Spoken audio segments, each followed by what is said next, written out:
Assalamu alaikum, good evening, and welcome to our Take a What Make a Sentence website once again.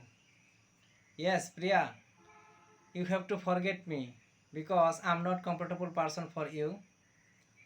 You agree and you love me too much, I know, but society won't accept you and my love because I'm uneducated person.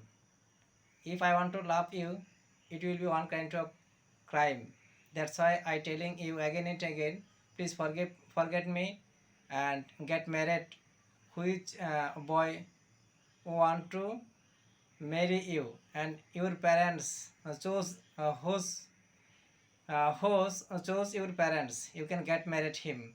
I won't uh, bother you and I won't be angry because I know you love me too much, but it's not possible for me because I'm uneducated person and I'm not handsome and I'm not well educated person. That's why I telling you please forget me.